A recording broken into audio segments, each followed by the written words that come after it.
मेरा नाम बिक्री करेगा, हम कुछ नहीं करने वाले, हमारा तो कुछ करना ना।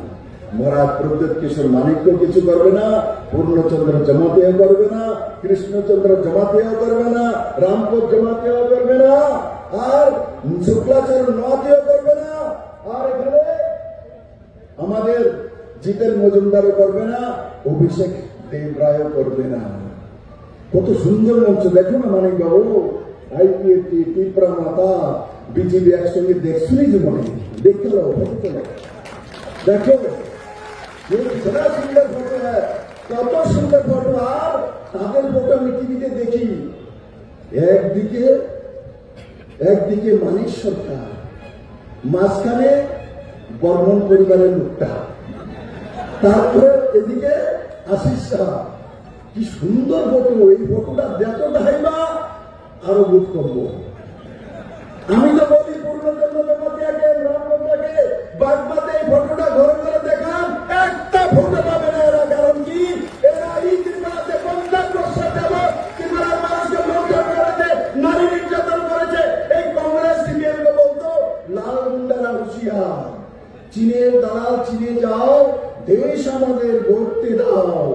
ওই এখানে যে মন্ত্রী আছে কি নাম না, নরেশ জমাতিয়া দাদা, কই আপনি তো স্লোগান দিতেন বাগবাতে চীনে, আপনি তো স্লোগান তো কংগ্রেসের বিরুদ্ধে দিতে যে কালো হাত ভেঙে দেবো, ঘুরিয়ে দেব। আর কংগ্রেস স্লোগান দিত চীনের দালাল চীনে যাও, দেশ আমাদের গড়তে দাও। বিপ্লব তো থুরি স্লোগানটা দিত, আপনারা দিতেন না। এই কংগ্রেস সিপিএম আপসে স্লোগান দিবে না। এখন না না না মানিক দা, জিতেন দা, চীনে যাওয়ার দরকার নেই, আপনারা আমাদের কংগ্রেস হাত চিহ্ন ভোট দেন। ক্যা হালতে ভাই এতদিন। তারপরে কংগ্রেসের চামড়া তুলে নেব আমরা, জিতেন বাবুরা স্লোগান, কংগ্রেসের চামড়া তুলে নেব আমরা, জিতেন বাবু। এবার কি আশিস বাবুর চামড়া তুলবেন? যেই ফটো তৈরি করেছেন জনতা আপনাদের চামড়া তুলবে। আপনারা যেভাবে ত্রিপুরার জাতি জনজাতির মধ্যে দাঙ্গা করিয়েছেন, রেপ করিয়েছেন, লুটতরাজ করেছেন, চাঁদাবাজি করেছেন, মানুষকে সর্বশান্ত করেছেন, জবাব মানুষ চাইবে এবার ইলেকশনে। জবাব চাইবে ইলেকশন। বিপ্লব দত্তর মোদীজিকে জিতানোর ইলেকশন না মেরে ত্রিপুরাবাসী, এই ইলেকশন কমিউনিস্ট আর কংগ্রেসের এই স্বার্থান্বেষী রাজনীতিবিদদেরকে সেই রাস্তা দেখানোর ইলেকশন। এই ইলেকশনে এদেরকে সর্বশান্ত করবে ত্রিপুরার মানুষ। জনজাতি তৈরি হয়ে বসে আছে। আগামী গড়িয়া পূজার মধ্যে সমস্ত জনজাতিরা গড়িয়া বাবার কাছে প্রার্থনা করবে।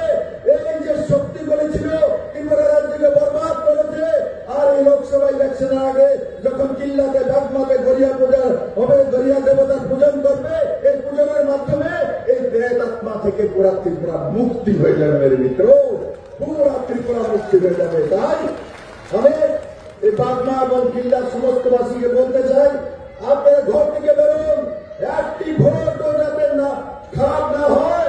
সমস্ত বাড়ি বাড়ি যান, মানুষের কাছে যান। মানুষ নরেন্দ্র ভাই মোদীকে প্রধানমন্ত্রী দেখতে চায় মেরে মিত্র। আমি সারা ভারতবর্ষ ঘুরেছি, মানুষ মোদী ছাড়া আর কিছু চায় না, কারণ মোদী অন্তিম জনের নেতা মেরে মিত্র। তার জন্য ভারতীয় জনতা পার্টি, আইপিএফটি, ত্রিপুরা মাতার সমস্ত কার্যকর্তা নেতৃত্বকে আমার আবেদন, ঘরে ঘরে যান, সবাইকে বলুন, সবাইকে বোঝান, এদের আসলি চেহারা দেখান, এদের ছবিগুলি দেখান। আপনি আর সমস্ত ভোট 100% ভোট পদ্মপুরে ভারতীয় জনতা পার্টি নরেন্দ্র ভাই মোদীর কাছে যাবে। আর সেই বিকাশে পুরা দেশ একই দিশাতে কিল্লা এবং পাবনা মেরে মিত্র। তাই আমি আমার সমস্ত কার্যকর্তাদেরকে বলবো, সমস্ত নেতৃত্বকে বলবো, তাদের এই বিষয় নিয়ে জনতার কাছে যান। জনতা সর্বোপরি, জনতার উপরে কোনো কিছু নেই। কমিউনিস্ট পার্টি জনতা সর্বোপরি মানে না, কমিউনিস্ট পার্টি সর্বোপরি মানে। আর কংগ্রেস জনতা সর্বোপরি মানে না, কংগ্রেস পরিবার সর্বোপরি। ভারতীয় জনতা পার্টি মানে জনতা সর্বোপরি, গরিব সর্বোপরি, महिला सर्वोपरि, युवा सर्वोपरि, कृषक सर्वोपरि, एकमात्र भारतीय जनता पार्टी माने नरेंद्र भाई मोदी माने मेरे मित्रों। हमें मैदान দিয়েছি, কে কি পেয়েছে। কিন্তু এটা বলবো, চাहे जाति हो जनजाति हो, चाहे जाति हो जनजाति हो, मानिक सरकार आशीष शाह শুনে নাও, জাতি और जनजाति त्रिपुरा 40 লক্ষ ত্রিপুরাবাসী হৃদয়ে